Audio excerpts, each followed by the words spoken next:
अयोध्या में विपक्ष पर गरजे सीएम योगी। बड़ी खबर आपको बता रहे हैं, विपक्ष ने हनुमानगढ़ी में नमाज पढ़वाई। लंबे समय तक अयोध्या उपेक्षित रही। विपक्ष ने राम भक्तों पर गोलियां चलवाई। विपक्ष ने मंदिर निर्माण में बाधा खड़ी की। डबल इंजन की सरकार में अयोध्या का विकास हुआ। तो आज सीएम योगी आदित्यनाथ अयोध्या पहुंचे थे और यहां पर संबोधित करते हुए सीएम योगी आदित्यनाथ आज विपक्ष पर जमकर गरजे। चारों तरफ से विपक्ष को घेरते हुए सीएम योगी आदित्यनाथ ने कहा कि विपक्ष ने हनुमानगढ़ी में नमाज पढ़वाई और लंबे समय तक अयोध्या उपेक्षित रही।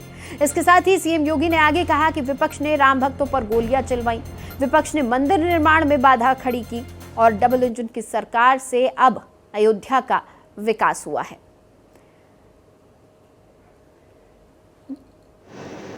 जो ये लोग आस्था की बात करते हैं, याद करो ना, इन्होंने तो हमारी पवित्र हनुमानगढ़ी में इन्होंने तो वहां नमाज भी पढ़वाने का काम किया था। आप सोचो,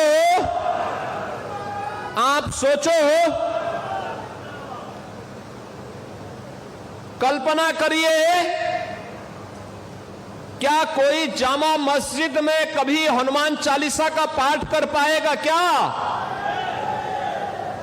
क्या सरकारें करवा पाएंगी? क्या समाजवादी पार्टी और कांग्रेस करवा पाएगी?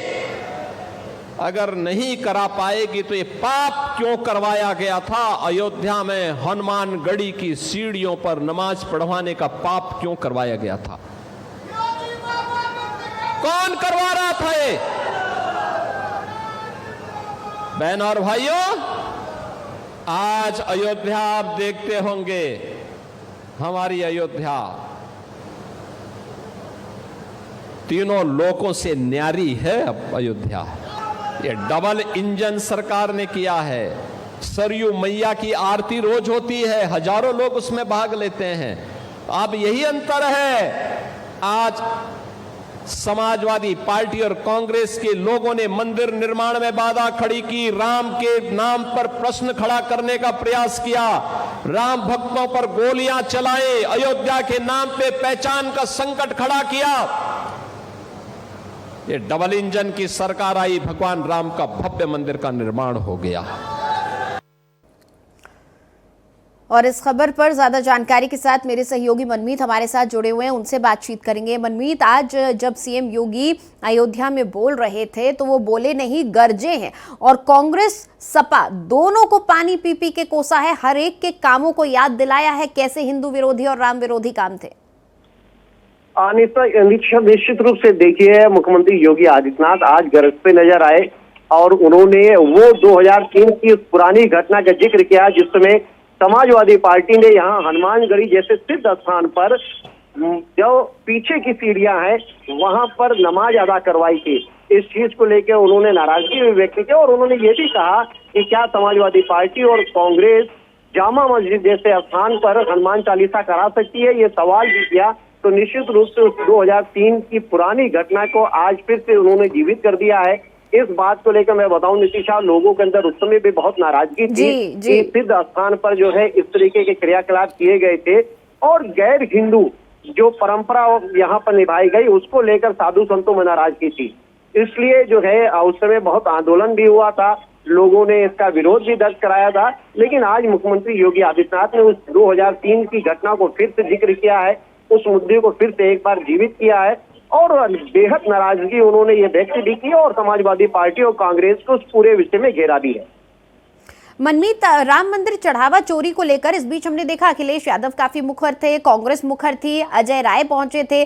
कहीं ऐसा तो नहीं कि इन्हीं सबको धत्ता बताने के लिए और विपक्ष के इसी दाव को पलटने के लिए सीएम ने एक बार फिर पुरानी घटनाओं का जिक्र किया है? नितिशा, निश्चित रूप से अगर आप देखिए तो समाजवादी पार्टी और कांग्रेस ने जिस तरीके से राम मंदिर दान चोरी प्रकरण को उठाया है और उस पर राजनीति किया है, जैसा कि आरोप लगाया जा रहा है, उसको लेकर अगर आप देखिए तो बहुत ज्यादा इसकी सुर्खियां बनी और फिर आज उस पर काउंटर अटैक जैसा मुख्यमंत्री ने किया और उन्होंने 2003 की उस पुरानी घटना का जिक्र करके उस मुद्दे को फिर से एक बार जीवित करने का प्रयास किया है, जिसको लेकर उस समय हिंदूवादी संगठनों में साधु संतों में और अयोध्या के लोगों में नाराजगी थी। मनमीत, आज सीएम योगी जब अयोध्या पहुंचे तो कई सौ करोड़, करीब 432 करोड़ की परियोजनाओं की सौगात आज दी है। क्या कुछ जानकारी इस बारे में है? आप देखिए नितिशा, आज जो है 217 परियोजनाओं का लोकार्पण शिलान्यास किया है।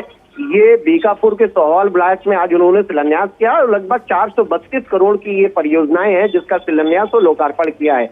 आज मुख्यमंत्री योगी आदित्यनाथ ने यहाँ जो पूर्व मंत्री रहे हैं स्वर्गीय मुन्ना सिंह चौहान की मूर्ति का अनावरण भी किया है और उन्होंने ये भी जिक्र किया है कि किस तरीके से उनकी सरकार में अयोध्या का विकास हुआ। एक समय ऐसा भी था, उन्होंने उस शब्द का भी इस्तेमाल किया कि जब कहा जाता था कि अयोध्या में परिंदा पर भी नहीं मार पाएगा, और ऐसे में आज प्रतिदिन लाखों की संख्या में अयोध्या में श्रद्धालु आ रहे हैं। तो निश्चित रूप से अयोध्या आज एकदम बदली सी हुई नजर आ रही है। कभी राजनीति का अखाड़ा हुआ करती थी, आर्थिक रूप से पिछड़ी हुआ करती थी, और आज अयोध्या समृद्ध दिख रही है।